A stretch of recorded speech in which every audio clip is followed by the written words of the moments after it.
साहब ने भेजा है। बेटा उस हाँ, दुकान चलते हैं ना उस दुकान पे। ये कैसा है? नहीं ये नहीं, वो कलर जचेगा तुम पर। देखा, कहा था ना। आप मेरा कितना ख्याल रखते हो। स्वाद है ना। और लो। ये सिंघा है, हमारा बाहर से भंगार खरीद कर लाने का काम यही देखता है। भाई, इन सब के लिए अर्जी लिखनी पड़ेगी।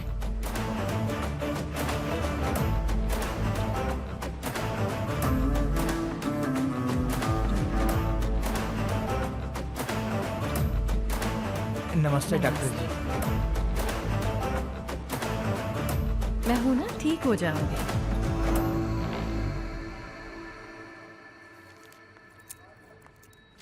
नमस्ते मैडम। नमस्ते। हेलो, ये सब क्या लगा रखा है यहाँ पर? बिल के पैसे कम पड़ गए तो उनसे उनकी वॉच गिरवी रख ली तुमने? मैडम, आप गलत समझ रही हैं। ये राणा भाई की घड़ी है। बिल नहीं दे पाने पर वो अपनी घड़ी यहाँ रख के जाते हैं और राणा भाई के लोग बिल क्लियर करके घड़ी वापस ले जाते हैं। सिर्फ इस हॉस्पिटल में ही नहीं, ये घड़ी रोनापुर में कई लोगों के काम आई है।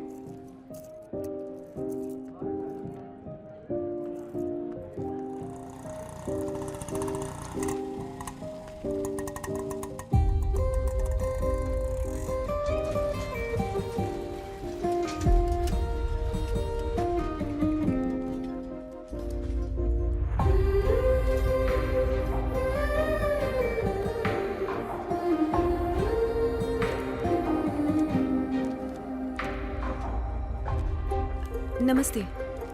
नमस्ते, बैठिए ना। कहिए। वो मैं आपकी घड़ी लौटाने आई हूँ। आप कौन? डॉक्टर वैशाली, गवर्नमेंट हॉस्पिटल की नई डॉक्टर हूँ मैं। ओह, किसी के हाथ भिजवा देती। आपने खुद आने की तकलीफ क्यों उठाई? ऐसी कोई बात नहीं, अगर गलत हाथ में पड़ती तो मिसयूज हो सकता था ना। मिसयूज हो ही नहीं सकता। मुझसे ज्यादा इसका मोल यहाँ के लोग जानते हैं। सर्जरी कैसी हुई? सर्जरी बिल्कुल अच्छे से हो गई, अब खतरे से बाहर है वो। ऐसी जगह पर लॉयर का ऑफिस होगा नहीं सोचा था। लॉयर के लिए जगह से ज्यादा केस इंपॉर्टेंट होता है। Anyway, thank you. आपकी वजह से ही मेरा यहाँ पर ट्रांसफर हुआ। नहीं नहीं, थैंक यू तो मुझे कहना चाहिए। तुम जैसे डॉक्टर यहाँ हमारी सेवा कर रहे हैं, ये तो हमारी खुशकिस्मती है। Thank you. ठीक है, मैं चलती हूँ। Nice meeting you. Okay, bye. इसके बाद से हॉस्पिटल में वॉच रखने की जरूरत नहीं होगी, आप बस उसे बोल दीजिएगा।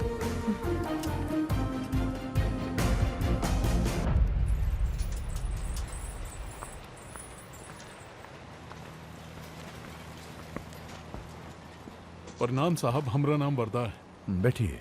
धन्यवाद साहब।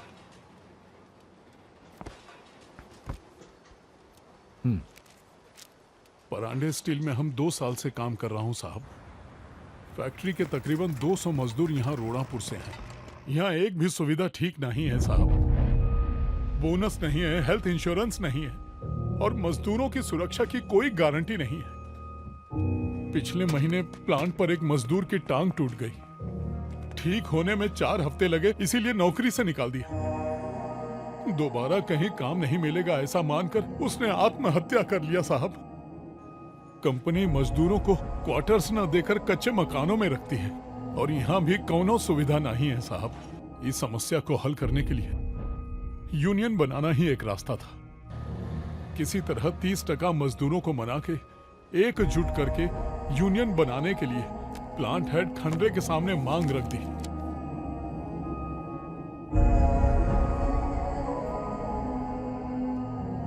परांडे कंपनी के खिलाफ इतने लोगों ने दस्तखत करने की हिम्मत की। कौन यकीन करेगा इस पर? यूनियन लीडर बनने की ख्वाहिश पूरी करने के लिए ये जाली दस्तखत तुम्ही ने किए हैं। साहब, ये दस्तखत वर्कर्स ने खुद ही किए हैं। मैं कैसे यकीन करूं? कल लंच टाइम में मैं खुद प्लांट पर आऊंगा। दस्तखत खुद मेरी आंखों के सामने होंगे।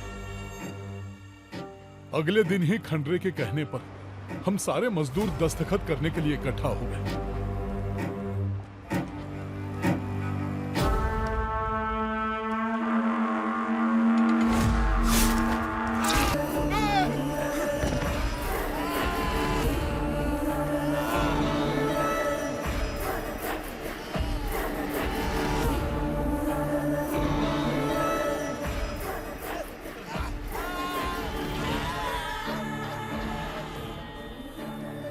ई कंपनी को यूनियन नहीं, मजदूरों में भय देखना है। अगली बार तोहार गर्दन कटेगी।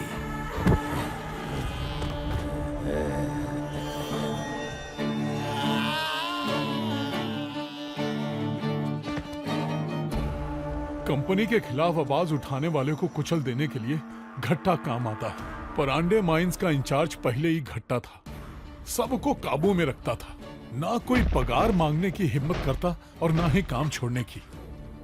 इसके कारण कईयों के हाथ पांव टूटे और कईयों की जानें चली गई। पूरा सनकी है साहब। जिस मजदूर का हाथ कटा उसे गेट पर खड़ा कर दिया और वो अंदर दोस्तों के साथ गुलछर्रे उड़ाता। थाने में उसके खिलाफ कोई कंप्लेन नहीं लिखता साहब। कोई लॉयर उसके खिलाफ केस लड़ने को तैयार ही नहीं होता। इसीलिए आपके पास आए हैं साहब। अब आप ही एक उम्मीद है। राणा ने वरदा को दोबारा जाकर वर्कर्स के दस्तखत लाने को कहा, जिससे खंडरे को बड़ा झटका लगा।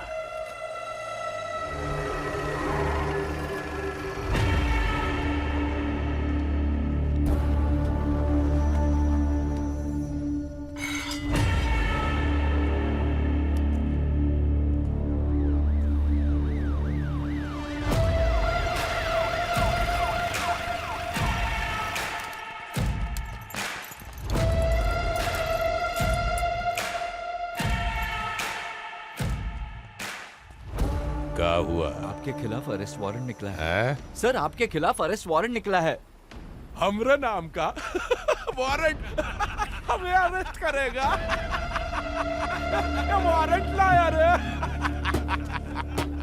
आज ये रिश्वतखोर कुत्ते का पिल्ला अचानक हमको कानून सिखाने लग गया। इसके अरेस्ट के लिए क्या सबूत है तुम्हारे पास? मजदूरों को धमकाने के जुर्म में सेक्शन 504 का केस बनता है।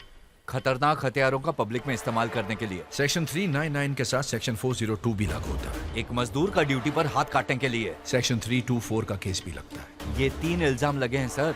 इन 3 इल्जामों के बावजूद तुमने एक्शन नहीं लिया तो तुम पर भी केस बनता है।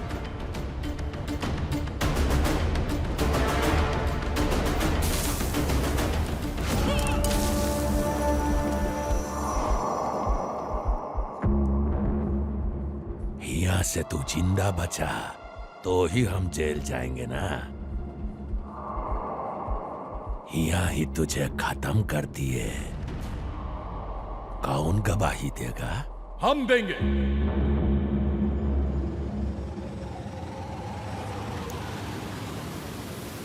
सबूत यहां है। अभी जो कुछ हुआ सब रिकॉर्ड हो चुका है।